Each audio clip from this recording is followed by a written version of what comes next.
Bonjour, aujourd'hui nous allons présenter les différentes liaisons chimiques, la liaison covalente que nous avons déjà vue, et la nouveauté, ce sont les liaisons intermoléculaires. Un petit rappel quand même sur la liaison covalente. Alors, il faut savoir que dans une liaison covalente, chaque atome engagé dans la liaison va mettre en commun un de ses électrons de valence. Par exemple, la liaison covalente dans le chlorure d'hydrogène, eh bien, il faut écrire déjà les configurations électroniques de l'hydrogène et du chlore, repérer les électrons de valence, ici je les ai mis en jaune, et ensuite, vous placez les électrons de valence, donc de l'hydrogène il y en a 1, et du chlore vous en avez 7. À partir de là, chaque atome va mettre en commun un électron. Et du coup, vous avez formation d'une liaison covalente. On ne va pas quand même oublier les doublés non liants, puisque le chlore possède quand même encore 6 électrons de valence. Alors, la liaison intermoléculaire, eh bien, une des plus importantes va être la liaison hydrogène. Alors, la définition, c'est en fait une liaison qui va se former entre un hydrogène qui est lié à un atome, soit azote, oxygène ou fluor, et le doublet non liant d'un autre atome, d'azote, d'oxygène ou de fluor. Il faut que ces atomes d'azote, oxygène, fluor soient déjà engagés dans une liaison covalente. Par exemple, si vous prenez deux molécules d'eau, là je représente des formules de Lewis avec les doublés non liants, eh bien l'hydrogène d'une des molécules d'eau va être attiré par le doublet non liant de l'oxygène de l'autre molécule d'eau. On représente une liaison hydrogène par des pointillés. Un deuxième exemple, avec deux molécules d'éthanol, de la même manière, vous avez chaque doublet non liant de l'oxygène qui est susceptible d'être attiré par l'hydrogène de l'autre molécule d'éthanol. Voilà. Attention, l'hydrogène doit être lié à un oxygène, un azote ou un fluor. Donc là, dans ce cas, ça fonctionne bien. Un dernier exemple, là j'attire votre attention sur le fait que, alors on va dessiner les doublés non liants de l'oxygène. Voilà. Vous avez présence des doublés non liants sur les oxygènes, bien sûr, mais il n'y a pas d'hydrogène ici qui soit lié ni à un azote, ni à un oxygène, ni à un fluor. Donc là, attention, il n'y a pas formation de liaison hydrogène entre ces deux molécules. Vous avez également les liaisons de Van der Waals, qui sont des liaisons intermoléculaires. Elles ont pour origine l'interaction électrostatique qu'il peut y avoir entre deux charges partielles entre molécules polaires. Elle existe également pour les molécules apolaires.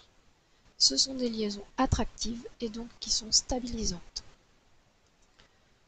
Si vous considérez une molécule polaire à un instant t, donc elle a ces deux charges partielles, positives et négatives, et bien à un instant t', si elle rencontre une seconde molécule identique à elle-même, bien la charge partielle positive d'une des molécules va être attirée par la charge partielle négative de l'autre.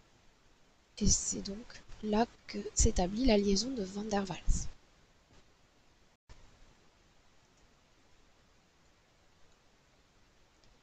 Alors, ces liaisons intermoléculaires, hydrogène ou de Van der Waals, elles peuvent expliquer beaucoup de propriétés physiques, et notamment la différence de température d'ébullition qu'il peut y avoir entre, par exemple, l'éthane, qui a une température, donc lui il va se vaporiser à moins 88,9 degrés Celsius, et l'éthanol, qui lui se vaporise à 78,4 degrés Celsius.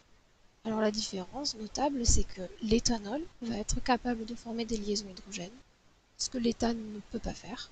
Lui, il ne peut former au mieux que des liaisons de Van der Waals. Eh bien, cette conséquence, ça va être que pour se vaporiser l'éthanol, il va falloir rompre ces liaisons hydrogènes qui se sont formées. Donc il va falloir fournir plus d'énergie. Et la conséquence directe, c'est que la température d'ébullition de l'éthanol va être largement supérieure à la température d'ébullition de l'éthane.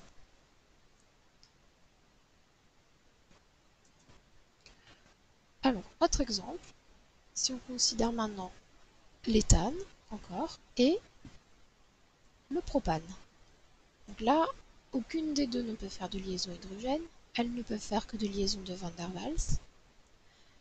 Et vous remarquez, la seule différence, c'est qu'il y a un carbone supplémentaire pour le propane, chaîne carbonée est donc plus longue. Donc forcément, eh bien, il y a un petit peu plus de liaisons de Van der Waals qui peuvent se former. Et donc, conséquence directe, il va falloir, lorsque ce liquide va se vaporiser, rompre ces liaisons de Van der Waals, un petit peu plus pour le propane, puisqu'il en possède davantage. Donc, conséquence directe, la température de l'ébullition du propane est plus élevée que la température d'ébullition de l'éthane.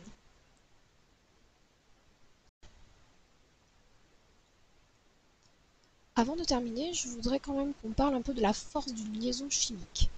On va essayer d'expliquer cette notion.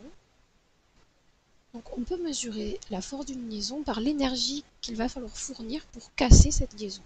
Voilà, tout simplement. Donc, si on considère A et B sont deux molécules différentes qui ne peuvent ne rien avoir l'une avec l'autre. Et la liaison qu'il y a entre A et B, ça peut être une liaison covalente, une liaison d'hydrogène ou de Van der Waals. Donc c'est vraiment un cas général.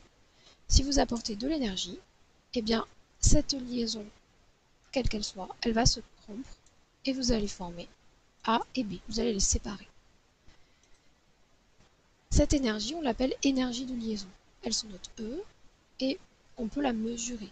Donc pour des liaisons hydrogène, elle est comprise entre 10 kJ par mol de matière et 40 kJ par mol de matière.